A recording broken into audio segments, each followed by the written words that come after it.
పవన్ కళ్యాణ్ ధైర్యం అంటే ఇష్టం. Allu Arjun AP deputy CM Pawan Kalyan ధైర్యం అంటే తనకు ఇష్టమని ఐకాన్ స్టార్ అల్లు అర్జున్ అన్నారు.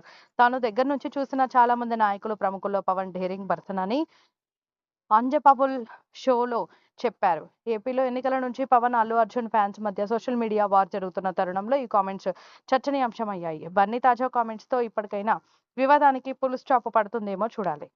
బ్రాండ్ ఇండియాను ప్రపంచానికి పరిచయం చేసిన Modi, CM Chandrababu. PM Narendra Modi brand ఇండియాను ప్రపంచానికి పరిచయం చేశారని ఏపీ సీఎం చంద్రబాబు నాయుడు అన్నారు. బ్రాండ్ బలంగా ఉంటేనే అద్భుతాలు చేయడం సాధ్యమవుతుందని పేర్కొన్నారు. ఇప్పటివరకు మోదీ చేసింది అదేనన్నారు. ఇప్పుడు ఆయన స్పష్టమైన విజన్, పాలసీ, డైరెక్షన్ ప్రాసెస్‌తో వికసిత్ భారత్ 2047 వైపు వెళ్తున్నారని వెల్లడించారు. ఆయన నాయకత్వంలో భారత్ ప్రపంచంలోనే నంబర్ 1 ఎకానమీ అవుతుందనడంలో సందేహం లేదని హెచ్‌టీఎల్ఎస్ 2024లో అన్నారు.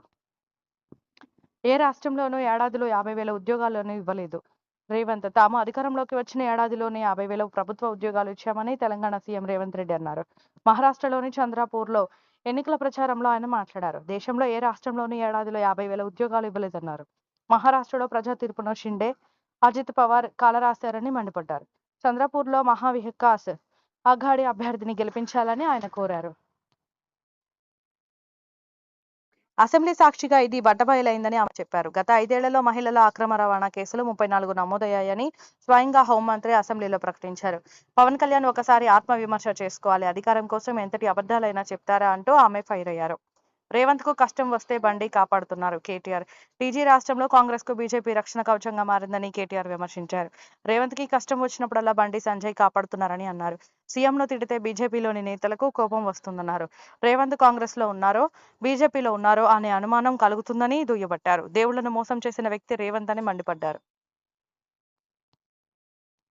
ఆకాంక్షల రెక్కలపై అభివృద్ధి వైపునకు దేశం మోదీ. భారత స్వతంత్ర ఉద్యమ కష్టాల నుంచి ఆకాంక్షల రెక్కలపై అభివృద్ధి వైపు దూసుకెళ్తోందని పీఎం మోదీ అన్నారు. 10 ఏళ్ల క్రితం వరకు ఈ జర్నీ ఎవరూ ఊహించలేదు. ఇప్పుడు అంతా నమ్ముతున్నారు. భారతీయ ప్రమాణాలను ప్రపంచం గుర్తిస్తోంది. బ్రిటిషర్లు వెళ్ళాక ఎమర్జెన్సీ టైమ్ సంస్థలు ప్రభుత్వాలకు దాసోహమైనప్పుడు ప్రజలే ప్రజాస్వామ్యాన్ని గెలిపించారు. 10 ఏళ్లలో దేశ బడ్జెట్ 16 లక్షల కోట్ల నుంచి 48 లక్షల కోట్లకు పెరిగింది అని అన్నారు.